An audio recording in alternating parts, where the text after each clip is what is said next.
चलो, तो we are starting with some revision. थोड़ा सा रिवीजन देख लेते हैं कि जब हमने एक्सरसाइज 12A स्टार्ट की थी तो मैंने बताया था कि 12A was all about the area of similar figures. ठीक है, और 12A में हमने जो फॉर्मूलाज डिस्कस किए थे उसमें सबसे बेसिक फॉर्मूला जो था वो मेरे पास था A1 divided by A2। A1 is the area of the first figure, A2 is the area of the second figure, and the formula was like this: A1 upon A2 is equals to L1 upon L2, and since this is area, तो area पे मेरे पास जो power थी वो थी square. ठीक है, और अब फिर मैंने जो है वो आपको बोला था कि you can also right this formula like this. आप A2 को ऊपर रख सकते हो, A2 अपॉन A1 भी कर सकते हो। तो A2 upon A1 is equals to, और आप L2 को ऊपर रख के L1 को नीचे रखोगे तब भी ये फॉर्मूला बिल्कुल इसी तरह होगा और आपका आंसर अलग नहीं आएगा। You can right the formula in either A1 upon A2 form और A2 अपॉन A1। इसके बाद मैंने तुम्हें बोला था कि it depends upon your data. Sometimes ये होता है कि हमारे पास लेंथ नहीं होती, तो हमारे पास जो है वो उसने हाइट दी हुई होती है। तो you can also transform this formula. आप इस फॉर्मूले को ट्रांसफॉर्म कर सकते हो। आप लेंथ की जगह पे हाइट भी लिख सकते हो। तो ये फॉर्मूला इस तरह बन जाएगा कि height H2 upon H1 whole square. तो it depends upon your data. जिस तरह का डाटा आपके पास है you can write that formula. ठीक है, लेकिन बेसिक फॉर्मूला आपको याद होना चाहिए। बेसिक फॉर्मूले में हमारे पास L1 और L2 है और होल पावर 2 है। हमने एक क्वेश्चन किया था जिसमें उसने हमें पेरीमीटर गिवन था, तो हमने अपने फॉर्मूले को चेंज करके पेरीमीटर में कन्वर्ट कर दिया था। हमने लिखा था A1 upon A2 is equal to, मैंने लेंथ की जगह पे पेरीमीटर लिख दिया था तो P1 अपॉन P2, और मैंने होल स्क्वायर कर दिया था। तो फॉर्मूलाज जो है ना वो बहुत सारे बन सकते हैं। It depends upon the data. जो डाटा में चीजें गिवन है just transform that formula in that thing. इसी तरह हमारे पास एक्सरसाइज 12B में कुछ वॉल्यूम के फॉर्मूलाज हैं जो कि मैं तुम्हारे साथ डिस्कस करने वाला हूँ। ठीक है, exercise 12B is all about the volume of similar solids. तो वो एरिया था, तो अब हमारे पास वॉल्यूम होगा। तो जब वॉल्यूम का फॉर्मूला लिखेंगे तो V1 upon V2 will be equals to, since this is volume, तो वॉल्यूम जो है वो आपको पता है एक 3 डायमेंशनल क्वांटिटी है, और तीन चीजों को मल्टीप्लाई करते हैं तो वॉल्यूम आता है। तो इसीलिए जो हमारे पास पावर आ जाएगी वो आ जाएगी cube. This is the difference between the volume formula and the area formula. These are all the formulas for the area. ये 12A में हमने सारे फॉर्मूलाज देखे थे। अब हम 12B के फॉर्मूलाज लिख रहे हैं। 12B is all about volume of similar solids. तो पहला फॉर्मूला मेरे पास लेंथ का था। फॉर एग्जाम्पल क्वेश्चन में लेंथ नहीं है, हाइट गिवन है, तो मैं इस फॉर्मूले को चेंज करके L1 की जगह पे H1 लिख दूंगा और L2 की जगह पे मैं H2 लिख दूंगा। ठीक है, तो ये फॉर्मूलाज जो है मेरे पास एक नया फॉर्मूला बन गया, लेकिन पावर मेरे पास ऑलमोस्ट क्यूब ही आएगी। फॉर एग्जाम्पल क्वेश्चन में रेडियस गिवन है, ठीक है, ना लेंथ है ना हाइट है, रेडियस गिवन है। तो मैं क्या करूंगा, अपने फॉर्मूले को चेंज करके रेडियस की फॉर्म में लिख लूंगा, that is R1 upon R2, और पावर वही आएगी होल क्यूब। समझ रहे हो? तो इस तरह मैंने बहुत सारे फॉर्मूलाज जो है वो मैं बना सकता हूँ, and it depends upon my question. एक और बना देता हूँ। फर्स्ट करो डायमीटर गिवन है, हो सकता है क्वेश्चन में डायमीटर गिवन हो, तो I can change this formula into the diameter form. तो डायमीटर हो जाएगा D1 और D2 हो जाएगा, और मैं इसको इस तरह क्यूब लिख दूंगा। समझ रहे हो? तो ये मैंने बहुत सारे फॉर्मूलाज बना दिए। अच्छा, एक और फॉर्मूला है जो कि तुम लोगों को देखना है, वो क्या है कि I can write volume and mass. क्योंकि मुझे पता है कि अगर डेंसिटी कांस्टेंट है तो वॉल्यूम और मास दोनों एक दूसरे के डायरेक्टली प्रोपोर्शनल होंगे। ये चीज तुम लोगों ने उसमें पढ़ी होगी जब तुम लोग डेंसिटी डिस्कस कर रहे होगे कि density is basically mass per unit volume. If the density is constant, volume is directly proportional to mass. जितनी बड़ी बकेट होगी उसमें उतना ही ज्यादा पानी आएगा, जितनी छोटी बकेट होगी उसमें उतना ही कम पानी आएगा। तो इसका मतलब है कि volume is directly proportional to mass. Volume जो है वो डायरेक्टली प्रोपोर्शनल होता है मास के। तो I can make one more formula, और वो फॉर्मूला मेरे पास क्या हो जाएगा, M1 upon M2 and that will be equals to L1 upon L2 whole cube. ठीक है, तो ये मेरे पास जो है कुछ फॉर्मूलाज बन गए। You have to write these formulas, और उसके बाद फिर हम एक्सरसाइज की तरफ चलते हैं। तो बस सिर्फ ये याद रखना कि अगर एरिया है तो एरिया के लिए जो है वो स्क्वायर आएगा। It can be length, it can be radius, it can be height, it can be perimeter, कुछ भी हो। जो डाटा में क्वेश्चन में हम पहले डाटा बनाएंगे और फिर उस हिसाब से फॉर्मूला डिस्कस करेंगे। और अगर वॉल्यूम है तो वॉल्यूम पे हमेशा क्यूब आएगा। डूइंग एक्सरसाइज 12B कर रहे हैं, ठीक है, और हम लोग 12B का क्वेश्चन नंबर 1 का पार्ट ई करते हैं।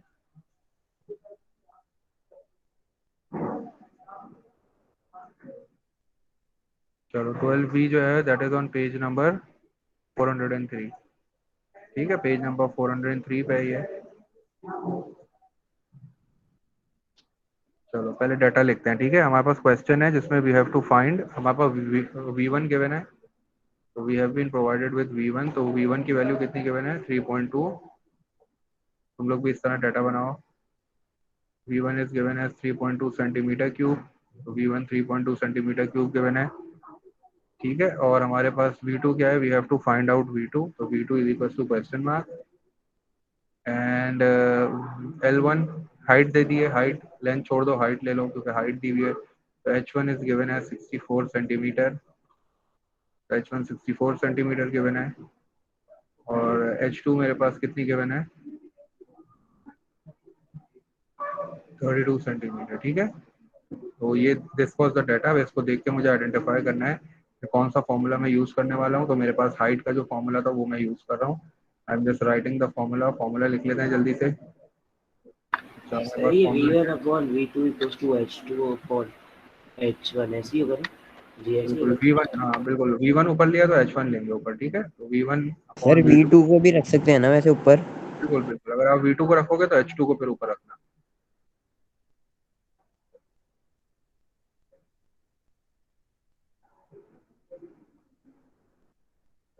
तो this will be H1 upon H2, और पावर याद रखना क्यूब आएगी क्योंकि this is volume. And we have to solve it without calculator, तो कैलकुलेटर के बगैर सॉल्व करते हैं। Just put the values now. V1 की जगह पे मैं क्या पुट करने वाला हूँ 3.2, and I have to find the value of V2, तो V2 मुझे फाइंड आउट करनी है। इक्वल्स टू H1 की वैल्यू क्या है, H1 is 64, so I will write 64 in place of H1, and what is the value of H2, 32, तो मैंने H2 की जगह पे 32 रख के होल क्यूब कर दिया। अब if you want to find the cube, अगर तुम क्यूब की तरफ चले गए ना तो फिर क्वेश्चन बहुत बड़ा और मुश्किल हो जाएगा, तुमसे सॉल्व नहीं सर होगा। 8 8 से 64 और 8 4 32 करो। बिल्कुल, इसको यही जो है ना रिड्यूस कर लेते हैं, और मैं रिड्यूस करने के लिए सारंग 8 से कर रहा है, मैं देख रहा हूँ सर कि 32 से ले 32 से लेता कर लेना, 32 1 हूँ। से 32 2 है। 32 वन का 32 और 32 टू का, ये और आसान हो जाएगा। ठीक है, तो दिस विल बी 3.2, तो ये 3.2 हो गया। Equals to 3.2 8। V2, और आपको पता है 2 का क्यूब क्या होता है, 2 multiply by 2 multiply by 2 will be equals to 8। और अब आपको since you have to find the value of V2 की वैल्यू फाइंड करनी है, तो V2 को मैं शिफ्ट कर दूंगा दूसरी साइड पे, तो 8 इधर आ जाएगा, तो ये मेरे पास आ जाएगा V2 is equals to 3.2 divided by 8। Since हमें कैलकुलेटर नहीं यूज करना तो हमें इसको डिवाइड करना पड़ेगा। इसको डिवाइड करना भी बड़ा आसान है। ठीक है, 32 आपको अपॉन 80। हाँ बिल्कुल उस सर तरह भी वैसे कर कर लो। सकते हैं, उस तरह भी कर सकते हैं। मैं इस तरह करके दिखा देता हूँ। ये 3.2 लिखा है, दिस इज 8, और 8 जो है 8 के टेबल में 3 नहीं आता तो सर जीरो। सर इन दोनों को इससे मल्टीप्लाई पहले 10 से हाँ बिल्कुल, मल्टीप्लाई करके ही कर सकते सर। बिल्कुल वैसे भी कर सकते हो, उससे भी आंसर यही आएगा। मैंने ये डेसिमल से कर लिया multiplication. Your answer is coming out to be 0.4 centimetre cube, क्योंकि वॉल्यूम आ रहा है। V2 is equals to 0.4 centimetre.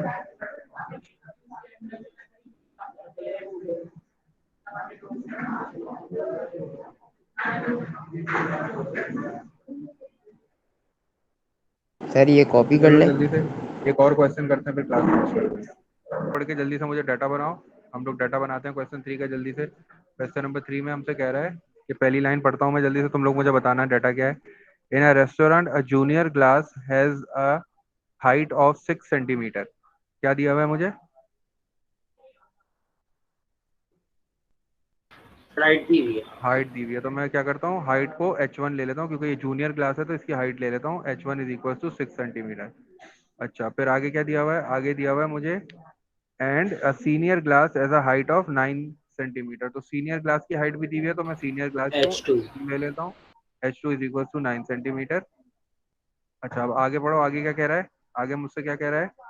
given that the capacity of the senior glass is 540 centimeter cube, what do you mean by capacity? Capacity का क्या मतलब होता है? Capacity का मतलब है कितनी जगह है उसमें। कैपेसिटी का मतलब क्या होगा? क्या दिया हुआ है? कैपेसिटी का मतलब होता है मतलब सर कितनी जगह वॉल्यूम। है। वॉल्यूम दिया है, जबरदस्त। तो वॉल्यूम किसका दिया हुआ है, सीनियर का दिया हुआ है, तो मैंने सीनियर को 2 से दिया था, तो V2 is equal to V2 का लेंथ 540। तो V2 is equal to 540 centimetre cube, ये गिवन है हमें क्वेश्चन में, और हमसे कह रहा है कि we have to find the capacity of the junior glass. हमें जूनियर ग्लास की कैपेसिटी फाइंड आउट करनी है। तो जूनियर ग्लास की कैपेसिटी का मतलब है V1 we have find to करना फाइंड है। V1। तो हमने डाटा लिखा, हमें जल्दी से पता चल गया हमें कौन सा फॉर्मूला यूज करना है। हमने दोबारा वही जल्दी से फॉर्मूला लिखो और स्टार्ट कर दो। V1/V2, इसको भी बगैर कैलकुलेटर के करना है, तो V1/V2 is equals to H1/H2, तो H1/H2। और आपको पता है कि चूंकि ये वॉल्यूम है, तो वॉल्यूम का मतलब है कि क्यूब आने वाला है। अच्छा, V1 की वैल्यू मुझे फाइंड आउट करनी है, V2 मेरे पास है 540, तो मैंने 540 लिख लिया V2 की जगह पे। और अब मेरे पास क्या है, इक्वल्स टू, और मैंने H1 की जगह पे 6 लिखा और H2 की जगह पे मैंने 9 लिखा, डिवाइडेड। अब यहाँ रिड्यूस कर दो इसको, जल्दी से इसको रिड्यूस करो, 3 के टेबल से रिड्यूस हो जाएगा ये, सर 2/3। 2/3 2/3 हो जाएगा। जल्दी से 2/3 लिखो, दोनों का क्यूब ले लो जल्दी जल्दी। 8/27 8/27, तो ये हो जाएगा V1/540 इज इक्वल्स टू 2 का क्यूब हो जाएगा 8 और 3 का क्यूब हो जाएगा 3 मल्टीप्लाई बाय 3 मल्टीप्लाई बाय 27। अभी भी मुझे कैलकुलेटर यूज नहीं करना। V1 की वैल्यू चाहिए, 540 यहाँ डिवाइड हो रहा है, वहां जाके क्या हो जाएगा, मल्टीप्लाई। तो 8 मल्टीप्लाई बाय 540, और सर वैसे सिंपलीफाई भी तो कर सकते हैं 540 को 8 से ऐसे से। हाँ वैसे ही करेंगे, 27। और मुझे पता है कि 27 के टेबल में 54 आता है, 27 और 54 डबल है, तो 27 1 27, 27 20 540। तो आप 20 को 8 से मल्टीप्लाई करना है। 160 सर।